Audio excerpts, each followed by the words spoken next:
Guam. In Guam. Now we're in Guam. Okay. Visit for a year. Yeah, we lived here for a year to a year and a half.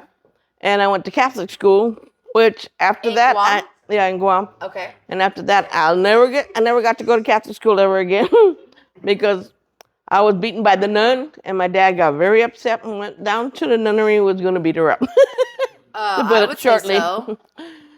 And then that was the last time I ever went to that school. And then my dad got transferred to San Francisco. Hold on one sec, Aunt Rose. I'm just saying, as a child, coming from getting spoiled with a grandma's love, Yeah. and then moving to a whole different. You guys went to Country, Hawaii. yeah. You went to Guam. Then you in a Catholic school, and then somebody Got abused. is abusing you. How long did that happen for? Oh, just that one time she beat me. Well, that was the last time because I never went to school after that, to a Catholic school, I'm so glad that Post stepped in. Oh, yeah. But like for you as a child, that had to have been like really hard. Oh, yeah. I I could understand people like that, exactly. Especially when you're spoiled. How would you treat? How would that make you think of God? You know what I mean? Like you're going to a place that's supposed to be God, a God. Exactly. It's supposed to be run by God's people, really. Yeah. Yeah. I turned off religion. Nuns, I was afraid of nuns. If I seen a nun walking by, I would just cringe after that. But that's And not just I stopped going to church for a while. And then when I was a teenager, I started going back to church. Because you get older and you go, well, I shouldn't be afraid because that one nun, what they did, doesn't mean that all of them are like that, And I started going back to church and stuff. And what age was that? Oh, a teenager. So that's amazing for you. I'm just saying, for you to even be a teenager and to think about that. Like, don't let one person who abused me affect my whole outcome, my outlook on religion. And you went back. Yeah. Went back to church. Think that's great. Yeah, because I figured it wasn't his fault. It was the person that did it. People are people. Yeah. So in her mind was totally wacko. Right. She was probably an angry person. She wasn't getting none. Yeah. Yes, guys. That's the problem. Yes, guys. That was the problem. She didn't get none. She wasn't happy. And she didn't get none. What you guys are going to fight about us is we are a family that we will talk about everything. So that's why she was miserable. She didn't get none because she was a nun. So they said, Nanya. That's Aunt Rose for you. The truth's the truth. Okay. So you said you got back into it. You got back into it. Later on, yeah. Okay. So for Guam, then we moved to San Francisco. No. Dad went to Vegas. He went to Nevada.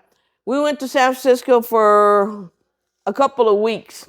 And then we went to Vegas. Okay, pause 1 second on that. What I want to know about Grandma is I heard Grandma was a dancer. You said they used to go out a lot, but did she dance? Was she always out having fun? I heard that she was in dresses all the time. She was always done up. Oh, yeah. Grandma would dress up. Okay. Yeah, we all like to dress as sped buddy, And then you said it was called The Garden? The Garden. Mm-hmm. The Garden. Mm-hmm. And was her bar, I've always wanted to know this, her bar The Bamboo Garden. The what? The Bamboo Garden. Bamboo Garden. Mm-hmm. And so her bar was in Manila? Yep. Does anybody know, like, where? Like, what street? What? No. No? I wonder if it's still standing. Do you Probably not. know? You never know? Yeah, possible. Okay. So she had that bar for how long? Oh, I don't know. Okay. I know until we left, the Philippines. So then she left it when she followed Grandpa. She probably sold it, yeah. Okay. So they'd have money to come over and stuff. Okay. And that's when she changed my name on my passport. It's got there Rosemary Smith. I said, do I look like a Smith? No way. It's like in classroom, they go, okay, Rosemary Smith. I'd stand up. I go, here.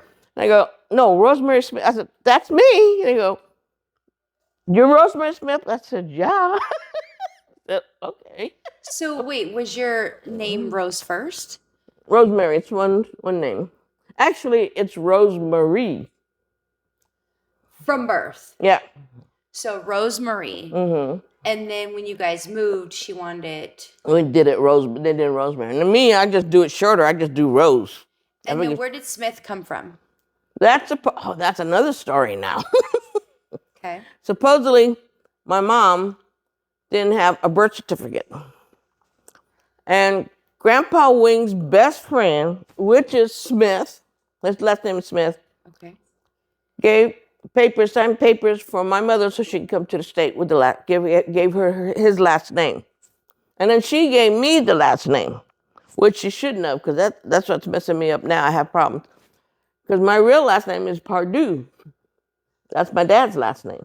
And my baptism has got Robert Pardue, which is my dad's. But on my passport, it's got me Rosemary Smith. See?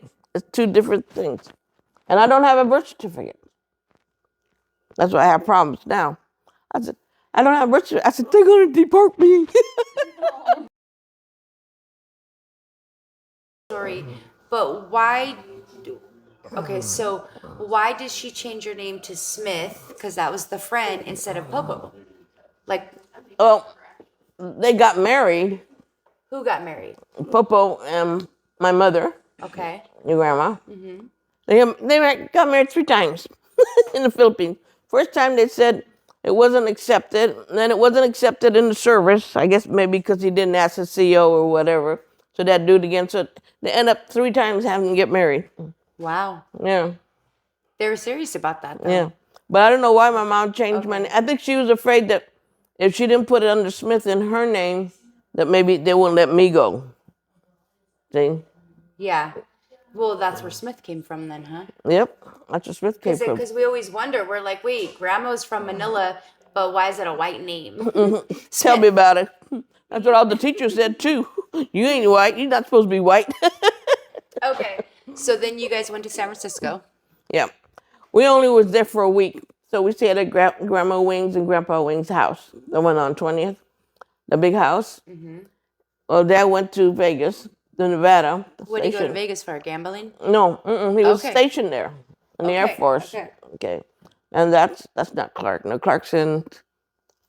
that's Nellis Air Force Base. Clark is the one in the Philippines. In fact, Clark is the one where the volcano blew up and covered the whole Air Force Base.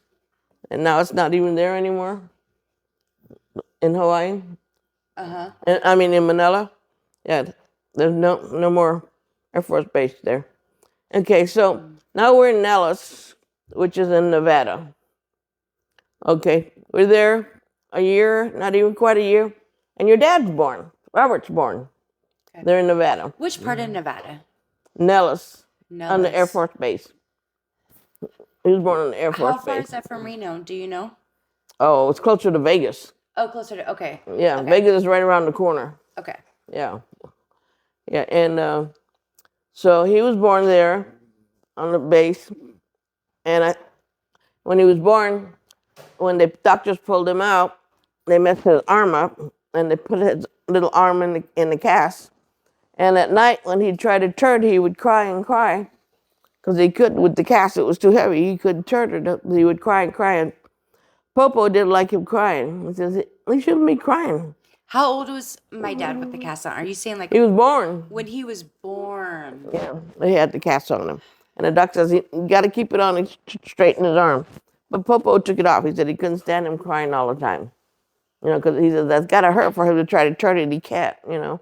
Yeah. So he took it off of him. So that's why your dad's arm never straightened up. Yeah. It always. It has that little curve to it. Yeah. Right. And so was my dad just coming out like kind of breached?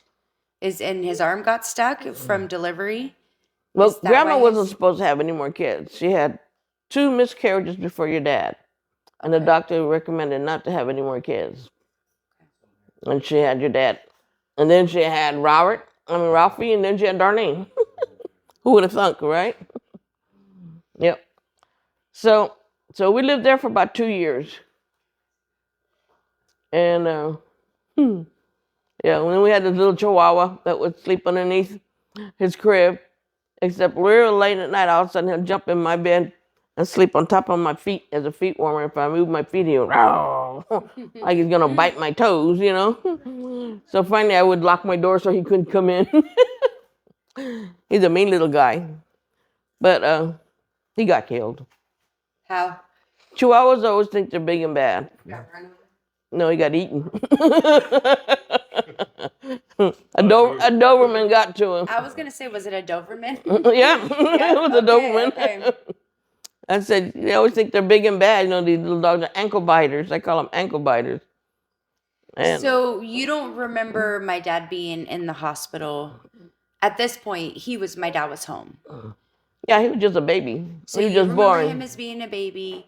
Do you remember him being home all the way up until that 5th year of where Yeah. you said, Yeah, he's always been at the house. okay. He didn't go in the hospital until he was ready to have his surgery. And they said they had to wait till he was 5 years old.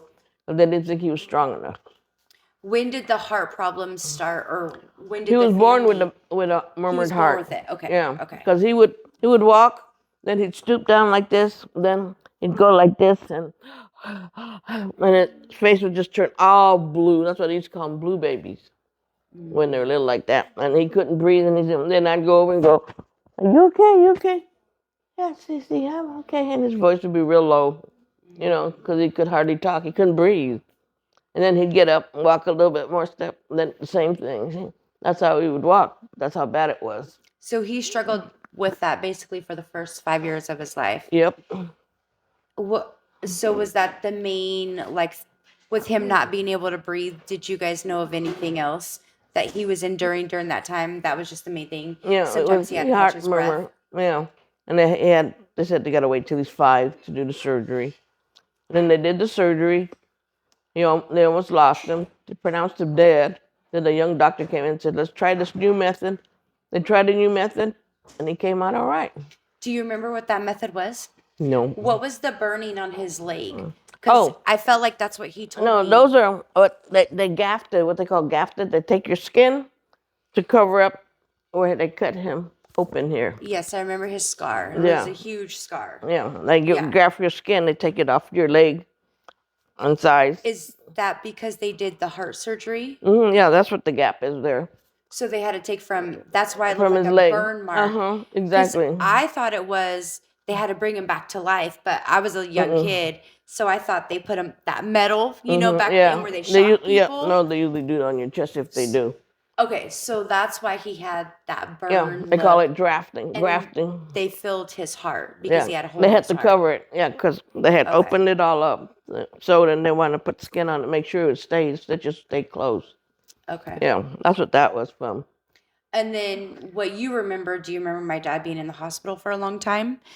Like, cause surgery or Yeah, well, I think he was there maybe a month probably, till he got more healthier. Then he got released. what was he like when he got released? Oh, he was a normal little brat. I was gonna say, was he Not becoming a little a brat brat to brother. you? Yeah. Well, him and Ralph. Let's see, Ralph was already born there because they're 2 years apart, 3 years apart. I can't remember. They're 2 or 3 years. Is it 4? They're 4 years apart. Something that I will always carry with me, like my Aunt Rose wasn't like, oh my gosh, I'm not gonna massage you, but you did, and I will never forget that because you loved my dad in his last things. Oh, definitely. Yeah. And I know you did, and that's what I carry Yeah. about you. You are a part of my dad. And sometimes like it's so hard to be around my Uncle Ralph because I feel like I see my dad in him. It's hard for me, to be honest. Now, I've seen Uncle Ralph. The softest I ever seen him was when your dad was. Dwighty came up, and him and Kelly and all of us, and we took him on the boat ride. And he had to go to the bathroom, okay? And so we parked inside, and it's a hill. Go ahead and start recording, or you already recorded. It's a hill, right? So Uncle Ralph grabbed him and says, "I'll help you up there."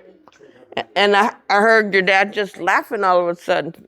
Off the boat? No, they're up on the hill because he was going to the bathroom. He was peeing, right? And Uncle Ralph had helped him up there, holding on to him. And your dad started laughing, and you hear Uncle Ralph go, "God damn it, Robert, you pissed on my pants. You pissed it on my shoes." And Robert and your dad just laughing like hell, just laughing. And we're laughing on the boat. And then Uncle Ralph looked at him and says, "It's okay, though. You're my brother." And I said, "Oh," I said, "That's the sweetest I've ever heard him talk." Found him. My dad was so handsome. And these are his school pictures. You guys can have these. You can look at it. I figure it should go down to you guys as family. You know, it's your dad. Gosh. I lived through this, so I don't have to. You, Rob. I see you. I see Eli. Huh. Isn't that crazy? I mean, just the genes are just so strong. Oh yeah. Oh, here's some more of the little ones you guys could have.